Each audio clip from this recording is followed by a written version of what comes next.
मेहनत करने वालों की कभी हार नहीं होती और हार के जीतने वाले को बाजीगर कहते हैं. हेच वाक्य मनात ठेवून कोल्हापूरचे मराठमोळे मदन दादा चालवतात आपला डोस्याचा स्टॉल. आता डोस्याचा स्टॉल विचार केला तर प्रत्येकाचा आवडता डोसाच असतो, पण तुम्हाला माहितीये का दादांच्या स्टॉलवरती तुम्हाला दावणगिरी स्पेशल लोणी स्पंज डोसा सुद्धा मिळणार आहे. दादांच्या स्टॉलला झालेली आहेत 1 वर्ष आणि 1 वर्षापासून ते आपल्या हातची चव कोल्हापुरातल्या लोकांना तर देतात. आणि जी कोणी लोक कोल्हापूरला महालक्ष्मी देवीच्या दर्शनाला जातात किंवा कोल्हापूर फिरायला जातात ते आवर्जून दादांच्या स्टॉलला थांबून त्यांच्या हातचा लोणी स्पंज डोसा नक्की टेस्ट करतात. दादांना आम्ही एक मसाला डोसा आणि लोणी स्पंज डोसाची ऑर्डर दिली आणि दादांनी इथे ती बनवायला सुद्धा सुरुवात केलेली आहे. मसाला डोसा आणि लोणी स्पंज डोसा बनवण्यासाठी दादांनी बॅटर तव्यावर टाकून घेतलेलं आहे. हे बॅटर दादा घरीच बनवून आणतात. तव्यावरती डोसाचा बॅटर टाकल्यावरती दादांनी वरून ऍड केलेला आहे तो ह्यांच्याकडचा सिक्रेट मसाला आणि गन पावडर मसाला. आता गन पावडर मसाल्याचा तुम्ही विचार करत असाल म्हणजे याला पोडी मसाला म्हणतात.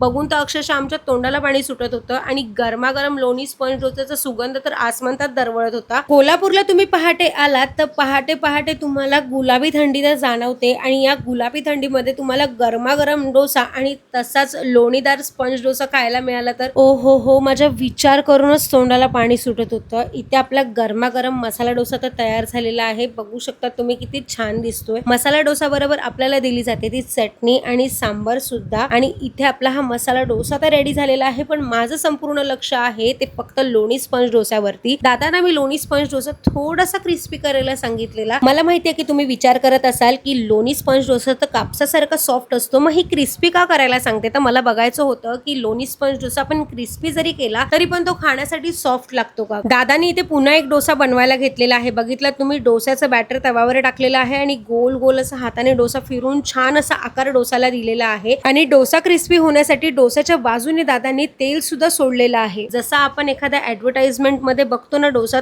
तसा डोसा दादाने इथे बनवलेला आहे. आणि समोरासमोर डोसा बघताना जी खुशी मला होत होती ना ती सगळ्यात भारी होती. आणि तसंच दादाने इथे वरून सुद्धा मसाला ऍड केलेला आहे, गन पावडर ऍड केलेली आहे, म्हणजेच पोडी मसाला सुद्धा. आणि त्यामुळेच या मसाला डोसाचा सुगंध इतका छान येत होता ना की ओहो. तुम्हाला कुठला डोसा खायला आवडतो ते आम्हाला कमेंट मध्ये नक्कीच सांगा, कारण की मार्केटमध्ये आता सध्या खूप जास्त डोसे आलेले आहेत. जसं की पेपर डोसा आणि मसाला डोसा तर पहिल्यापासूनच मार्केटमध्ये नाव गाजवत होतं, पण आता त्याचबरोबर इथे दावणगिरी लोणी स्पंज डोसा आणि बेन्ने डोसा सुद्धा आलेला आहे. मग तुम्हाला कुठला आवडतो ते आम्हाला कमेंट मध्ये नक्की सांगा. आणि थोड्या वेळच्या आतुरतेनंतर इथे आमचा गरमागरम लोणी स्पंज डोसा बनवून तयार झालेला आहे. एका प्लेटमध्ये आपल्याला 3 लोणी स्पंज डोसा येतात आणि त्याचबरोबर आपल्याला भाजी, चटणी आणि सांबार दिलं जातं. गरमागरम लोणी स्पंज डोसाच्या पहिल्या बाईट मध्येच मी प्रेमात पडले. मग तुम्ही वाट कसली बघताय. तुम्ही जर कोल्हापूरमध्ये राहणारे असाल तर नक्की कोल्हापूर CBS स्टँडला दावणगिरी लोणी स्पंज डोसाला भेट द्या.